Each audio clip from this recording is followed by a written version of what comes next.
Speaking of Second Amendment, now let's move, Cameron Gray, to Speaking of good guys, the great state of Iowa. Chris Rager, Iowa State Liaison for the NRA, is with us. Chris is such a busy guy. I spent the last 3 or 4 days trying to track him down between NRA headquarters in Fairfax and out back in Iowa. So guess where he is today?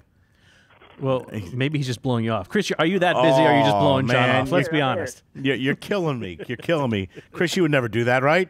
No, sir. Chris Rager's here with us, and he also brought with him, he's out in Iowa, and to prove that, he's got John Reed. He's lobbyist and chairman of the board of Iowa Firearms Coalition with him as well. John, thanks for being with us. Well, thanks for having us. Great. We appreciate you coming on. And what we want to talk about, Chris, last week, and Chris and John, the NRA announced big plans coming up for legislation in Iowa, and we want to talk about that. But first, before we get to that, there was a story the other day about a city council passing some gun measures. Keokuk City Council in Iowa. Chris, I just want to get a quick comment on that. Well, what we're seeing with the new law that's taking place. First, let's start with that. This past session, we had overwhelming support in passing one of the country's best shall issue statutes, which basically now allows over 3 million Iowans the ability to finally get a permit to carry a weapon. Previously, there was a number of sheriffs around the state that acted on a very discretionary basis and denied a lot of folks the ability to exercise their rights.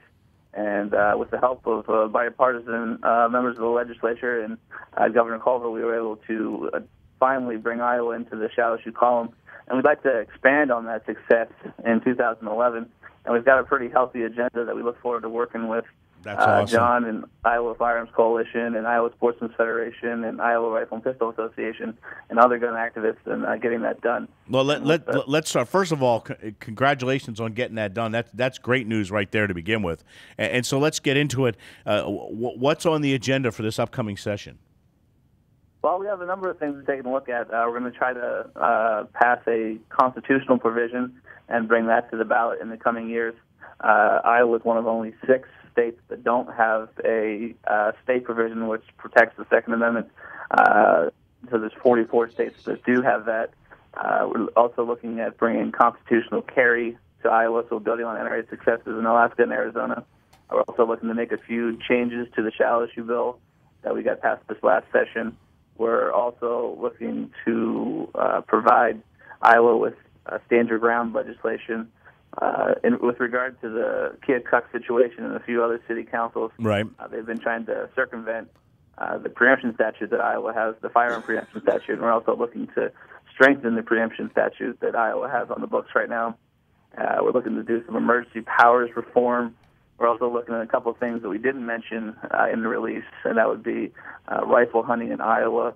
We're also looking forward to pursuing dove hunting, also looking forward to getting rid of the unnecessary permit to acquire, and a few other pieces. Well, gentlemen, that's a very ambitious agenda. When are you going to have a chance to sleep?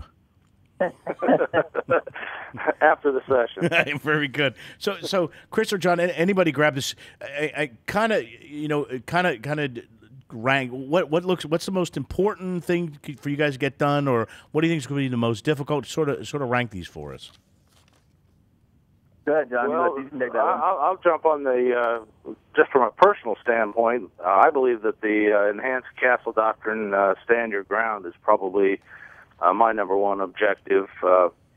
We have, as Chris just said, we've got about 3 million people in Iowa that are now going to be eligible for a permit to carry. And some case law and some other things over the years have eroded our existing castle doctrine. And certainly we've never had any exemption from frivolous prosecution by a fireball attorney and a prosecutor. And, of course, then there's the civil exemption as well that we're looking for. And I think that's a very important thing because we've got a lot of people exposed, and this will be an opportunity to give them the protection that they need if they have to protect their lives. Now, gentlemen, a new term. A lot of us have heard. We know what castle doctrine is for Second Amendment supporters about defending yourself in your home. Shall issue carry versus may issue, and that's the ability to carry without any deciding who can carry or one shall issue. Preemption is where state law can't, where local law can't override state law. We've heard about that. A new one we're hearing about is constitutional carry. And Chris, we're hearing about that in Iowa and a lot of other states where that is kind of catching on as a new area to go to pass some more pro-gun legislation. Tell us a little bit about what constitutional carry is and why is it so important? Well, it's important in a number of senses. We worked very hard to bring constitutional carry legislatively to Alaska over a number of years. Most recently in Arizona, I know a number of my colleagues in Iowa will be pushing to see similar legislation in a number of states, and we're going to try it here in Iowa. And basically, what constitutional carry is, allowing an Iowan or another individual around the country to decide to open or concealed carry without having to seek a permit, and they just have to be in lawful possession of the firearm. Very good. So there's another provision on here. I'm looking at the agenda you guys have here, the Personal and Family Defense Act. Now, the proposed legislation would allow Iowans to defend themselves and their families, removing a person's duty to treat from any place they have the legal right to be. Now, is that the same as Castle, guys, or is that different as Castle, and how does that differentiate? Well, I think people use different terms to describe it, but there's Castle Doctrine and there's Stand Your Ground, and what we're trying to do is allow Iowans to defend themselves anywhere they can lawfully be, and also strengthen the civil and criminal liability provisions that are within the statute. So it's Personal and Family Defense Act is the same as Stand Your Ground or Enhanced Castle Doctrine.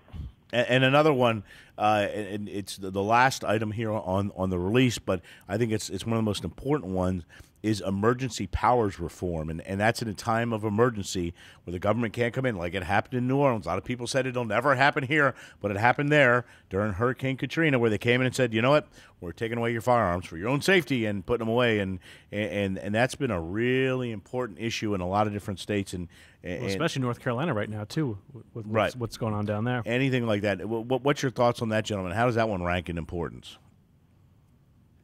Well, quite frankly, we don't have the opportunity or the exposure to the catastrophic situations that happen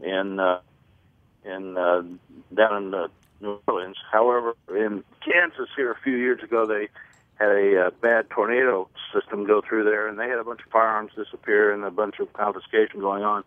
So even though we don't have that kind of exposure, we certainly do still have exposure, and so it is an important fact. There's no question. We can't have government officials confiscating firearms at the time when people need their firearms the most to protect themselves, their property, and their families. And gentlemen, we see this. We're talking about Iowa, but as I said, you could take this conversation and move it to so many different states because you're seeing a lot of these issues coming up in so many different places, whether it's emergency powers reform or preemption, shall issue, constitutional carry. So give us an idea, and Chris or John, maybe you can both comment on this. Chris first, where is Iowa ranking as far as like the health of its gun rights and Second Amendment, things like that? How are things in Iowa and versus other states? Well, I think if we can find a lot of support at the legislature this year, which I think we will, we'll be bringing Iowa into line with a lot of other pro-gun states. I think in the past, Iowa's kind of been lagging when it comes to Second Amendment issues and pro-gun issues, and we've done a lot of work with folks on the ground in Iowa. We look forward to continue to building a strong grassroots system and getting everybody involved. And I think we'll see Iowa come in line with a lot of the other pro-gun states in this country. And what do you think? Yeah, I would agree. Before last session, there's no question that Iowa was trailing the rest of the country. We had an extremely discretionary system in Iowa. We had some sheriffs that were, quite frankly, issuing as any shall-issue sheriff might in any place in the country. But we had a number of sheriffs who used their discretion essentially to eliminate the opportunity to all of their citizens. And then, of course, we had a whole range in between. And there was a provision in the code that made every citizen justify why they wanted to have a gun on their person. And if you didn't have the right words to say on your application, or if you didn't donate to the sheriff's campaign, you just didn't get a permit. It was just pretty much that simple. So we were way down on the list, toward the bottom, quite frankly, of the states in the nation. And now, after the law that was passed last year, we've jumped way up. And this next session, we hope very much that the freedom-loving people of Iowa can get right to the top of the class, so to speak. That's great. Well, gentlemen, thank you so much for spending some time with us.